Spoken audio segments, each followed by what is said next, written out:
Hello, everyone, and welcome to the Ag Innovation News Podcast, presented by the Agricultural Utilization Research Institute of Minnesota. I'm Dan Scogan, Director of Government and Industry Relations for AURI.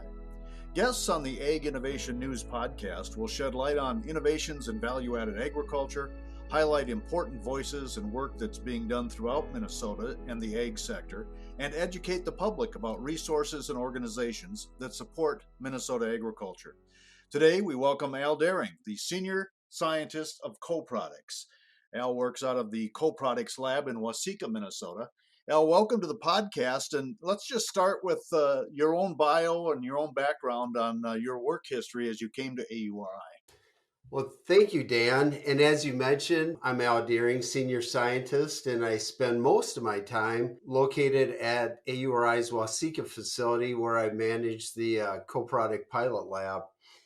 And Dan, a little bit about myself and my background. I've been with AURI for 22 years, and I come from an ag background. I'm still actively engaged in farming.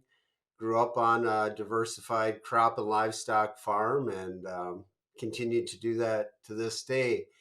And what's nice about that is it keeps me very in tune with some of the hot topics, some of the current trends that are going on in the ag industry, along with a handle on always looking for value added opportunities that may come along with agriculture.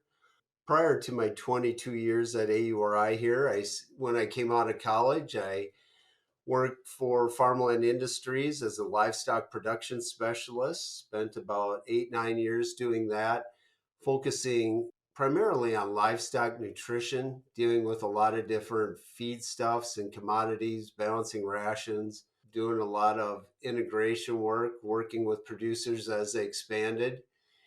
And then spent a couple years with DeKalb Genetics, which was a very interesting job, focusing primarily on soybean plant genetics and crossing and so forth, which then led me to AURI.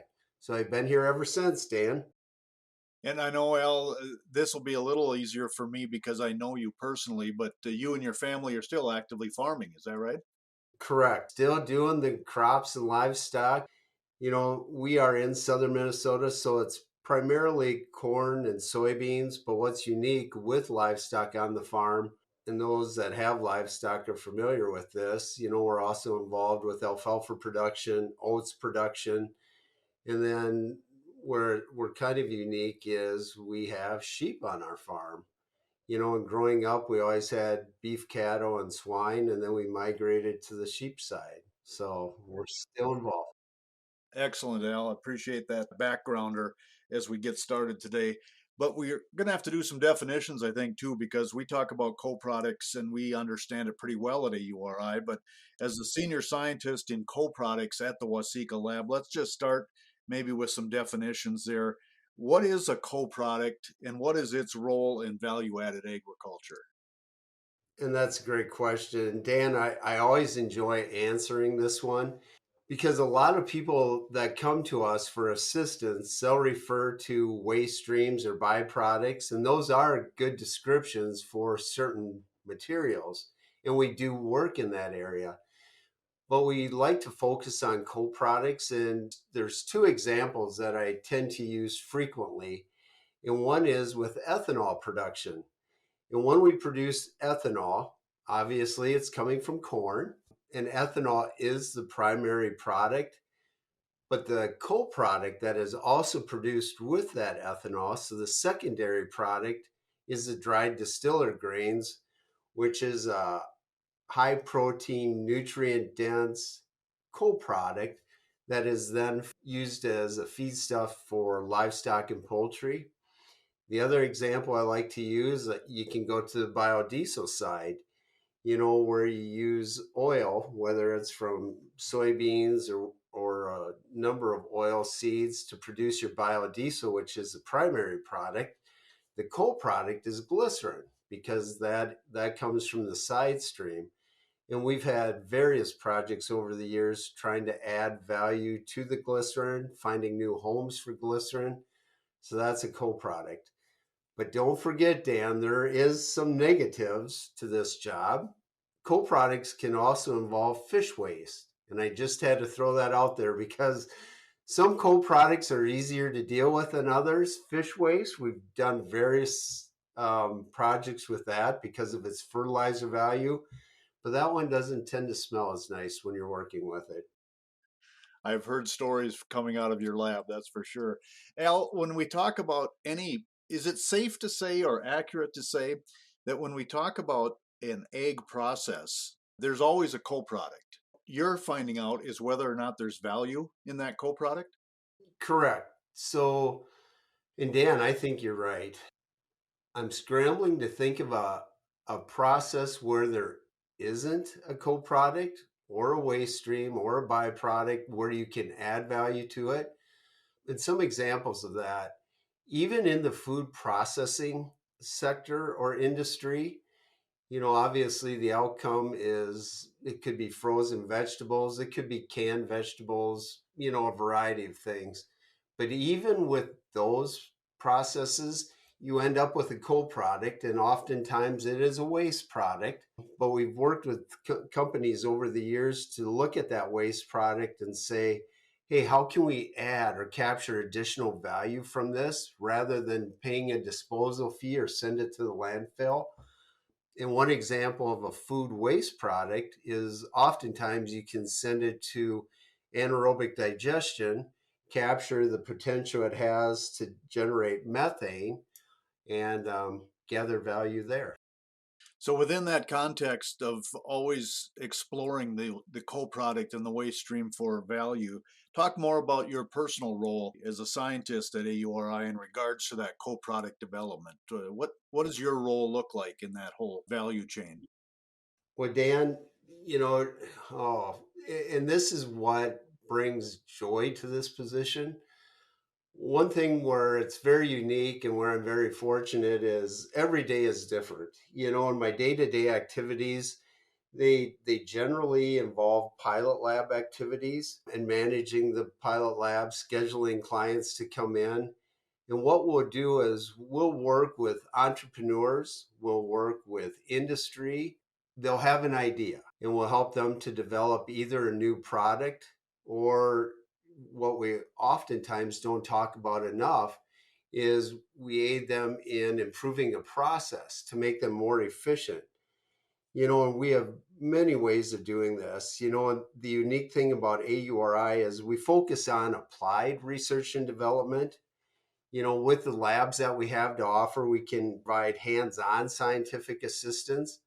So clients can actually come in the lab once we've done the development work and see just exactly how we formulate the product, how we produce that end product, the steps involved, or if it's with improving a process, we work with a variety of companies where they'll actually bring equipment into our lab for us to use to demonstrate.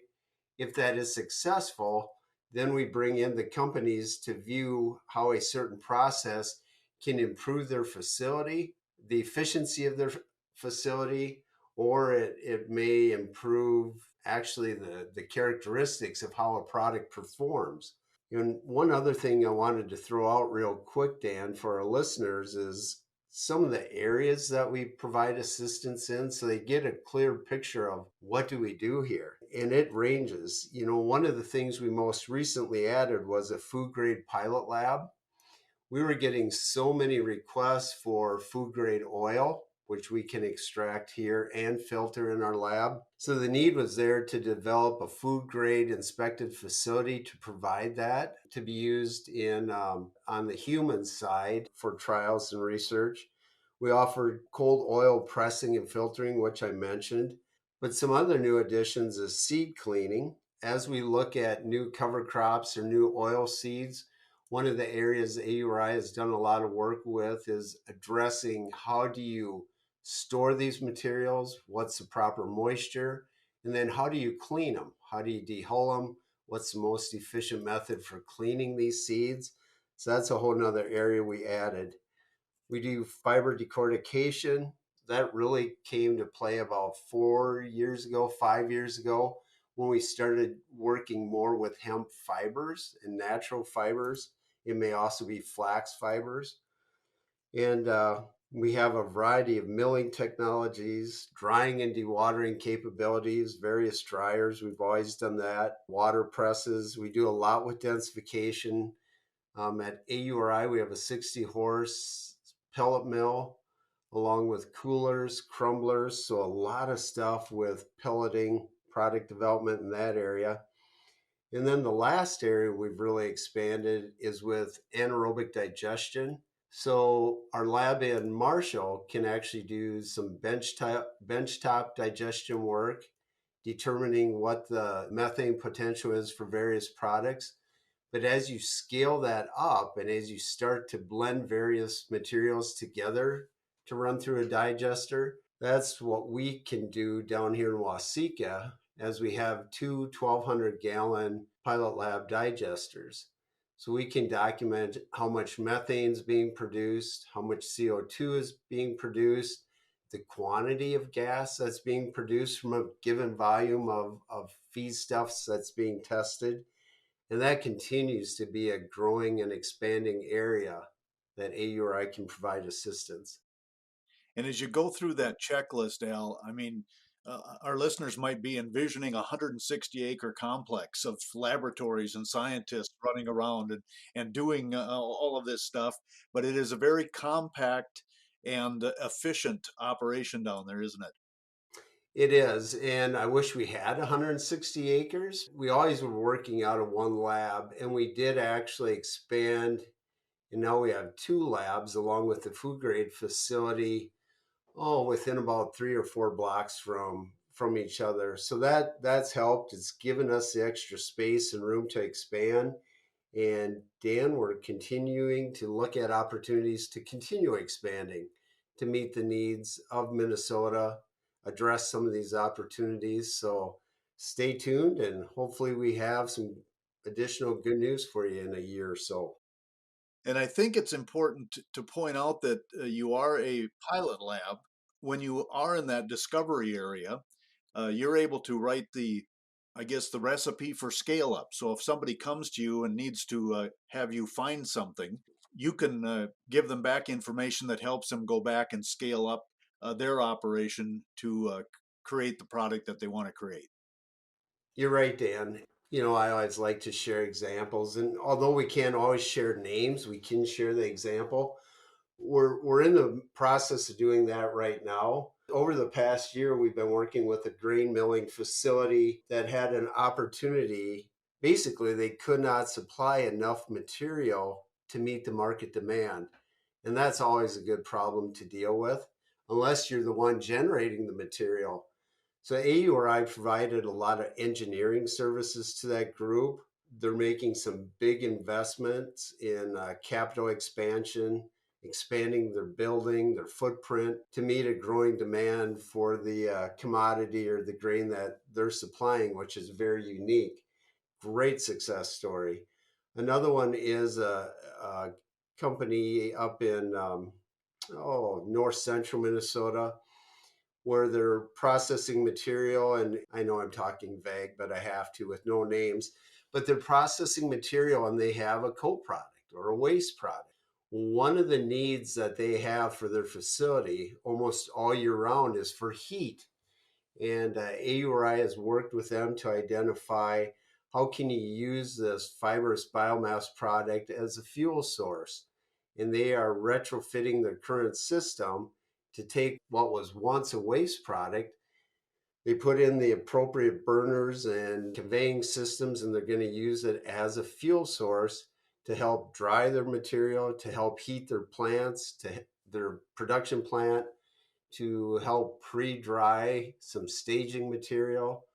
So these are success stories. And Dan, that's what makes it enjoyable to come to work every day when you're able to assist companies like that. I just want to let everyone know that you are listening to the Ag Innovation News podcast presented by the Agricultural Utilization Research Institute of Minnesota. We're visiting today with Al Deering. He is the senior scientist of co-products and works out of the co-products lab in Waseca, Minnesota. Al, you mentioned earlier that the clients come to you with an idea. Is it very often that you find something that the client wasn't even thinking about when they first came to you?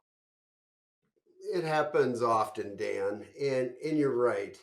Clients will come to us, and the reason they come to us, and like I said earlier, whether it's an entrepreneur, it could be a well-established business, is our number one goal is to find a higher utilization of a low-value co-product or waste stream and help them turn it into a profit center. And what we like to see is for that client increased revenues. In some cases, it may be to lower their carbon index score as we hear more about carbon. And what we really also like to see is additional employment and at the end, seeing their product on the store shelf. But as you said, Dan, oftentimes they'll come to us with an idea and we'll move down that path. But the nice thing is, if there's a better process or a better formulation that they should be considering, we share that with them.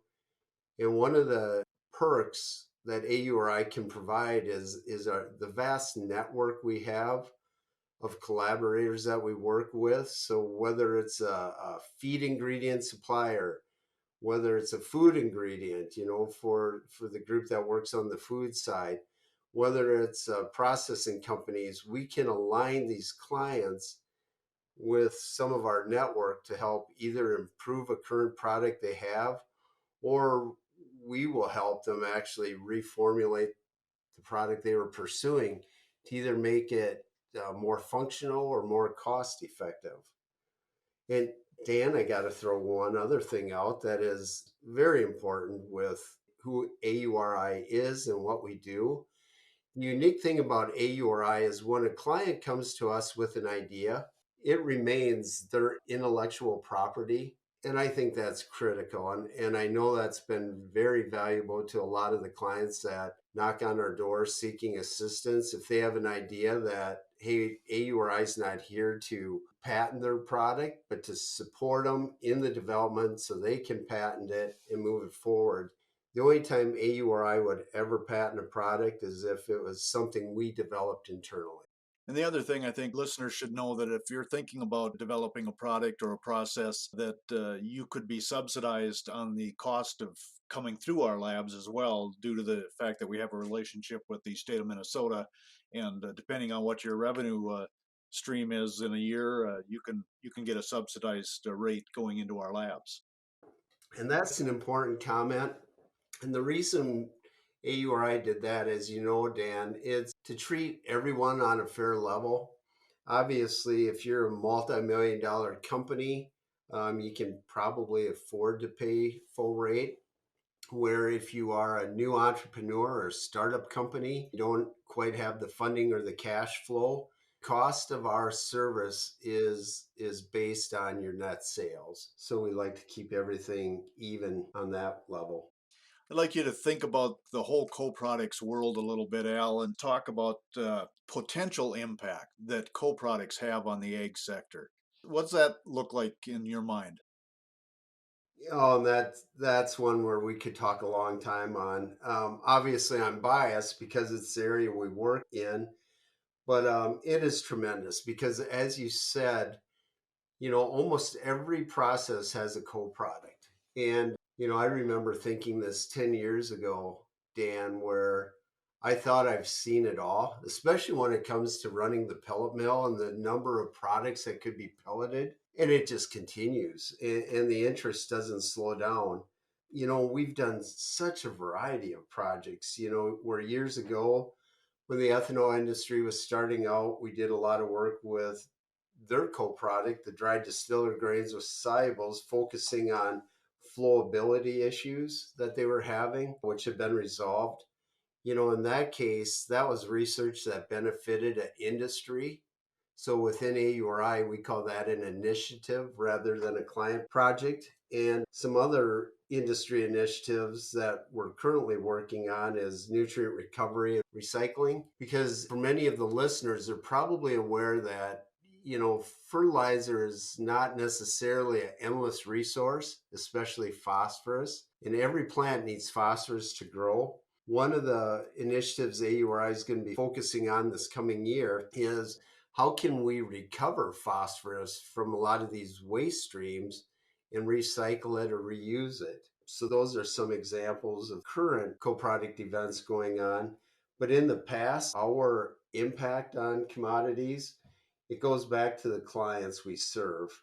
And Dan, I wanted to give a few examples of the areas we work in. Number one, I always like to talk about, the four F's. Number one, we do a lot of stuff with feed, helping companies develop new feed products or looking at how co-products can be incorporated into a new feed product. There's been a tremendous interest in fertilizer. That's our second F. We're doing a lot of work with new fertilizer developments, whether organic or non organic lines of fertilizer. And then fuel. And fuel is a big topic. In the past, we really focused on a lot of solid biomass pellet fuels, and we still have a lot of biomass fuel projects. But think also of the anaerobic digestion. The whole goal there is to generate methane, which hopefully gets cleaned up and ends up in a natural gas pipeline somewhere. So that's where we continue to see interest. So the third one was fuel. And then the fourth one was food. This was an area we never worked in before, but that's why we built the food grade pilot lab. We were getting so many requests for food grade oil, filtered oil, or if we need to do some processing of grains in a food grade manner. Now we had the capability to do that and deliver that to prospective end users or buyers to test the performance. And then we have just a number of client projects that demonstrate these four areas. One that we've worked with over the past few years was High Island Organics. This is a group out of Winthrop where they're taking their poultry litter, they're drying it. And what's unique about this is they're drying their litter using their own litter as the fuel source and producing a variety of fertilizer products. Right now, as I've mentioned a few times, we're doing a lot of stuff with anaerobic digestion on our pilot facility, looking at everything from dairy manures to food processing waste. We've done a lot of stuff with hemp processing. Alfalfa has been an initiative that we've really focused on over the last 3 years, looking at finding a higher value use for alfalfa. Because as we see the livestock industry decreasing in Minnesota, the acres that used to go into alfalfa continue to shrink. I think they've cut in half over the last 10 years. Well, AURI's looked at, can we extract the very soluble nutrients out of alfalfa, such as the nitrogen, the phosphorus, potassium, and when you dry that, how does it perform as a nutrient source in baby pig diets to replace some of the other high value ingredients such as blood plasma? And we've done various trials with the University of Minnesota, and that's been successful. We've got a project right now with Meadowbrook Ag to develop some organic based fertilizers for lawn applications and garden applications. And then the last one I want to share, which is kind of unique, is the work we're doing with the University of Minnesota and their Forever Green program. This program is focused on keeping a green landscape, keeping cover crops on the land all year round. So in that effort, they're looking at oil seeds that do not have to be sown or planted every year, such as winter camelina and pennycress. So AURI has been diligently working with them on seed cleaning practices, storage practices, but then also looking at the oil characteristics, doing the oil extraction for them. So Dan, that was a long list of different examples, but it shows kind of where the future is going with co-products. That was a great list, Alan. It makes me want to ask you this. When you look at that list and look at the work that you're doing out of that Waseca lab, are there any areas of co-product development that AURI really specializes in? And I would say there is, and I'm partial because this is an area that we worked with from the start. But, right now, pelleting and biomass densification, whether it's for a pellet fuel, whether it's for feed. We've seen so many applications come to us. A lot of people reach out to us in Minnesota and the US for assistance on pelleting. Where AURI will provide them help is we'll get the product in here, we'll characterize it. What is the protein content? What is the fiber content?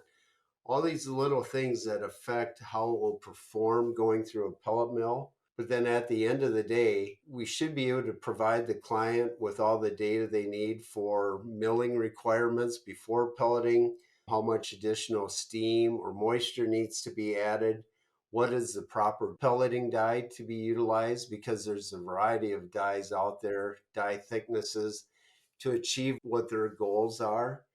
And I always joke the nice thing about AURI being here to do that work for them is they'll let us make the mistakes. They'll let us plug our dyes so they're not doing it with a $30,000 dye or breaking a $30,000 dye. But that's one area that's been very well for us and where we can offer a lot of service. But like I mentioned, Dan, we've added so much to that over the last 10, 15 years, from fiber processing to the oil extraction, the anaerobic digestion work, and the list just keeps continuing. One I didn't mention, Dan, was drying. We brought in a new dryer about 4 years ago that's just been incredible for our clients, where they can send us various materials from food processing waste to seeds to you name it. And we can run it through the dryer. We can determine how many BTUs or how much energy is required to evaporate off a pound of water. We can share with them in a report the speed or how fast a material dries, which is important to know. Some materials have very bound water, intercellular water that's hard to get out, and it takes a long time drying, and generally at lower temps so you don't damage the material.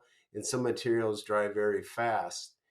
And then the other information we can share with them too is if it's a feed product, how does different temperatures when you're drying affect feed quality and the digestibility of the proteins or the nutrients in the feed stuff?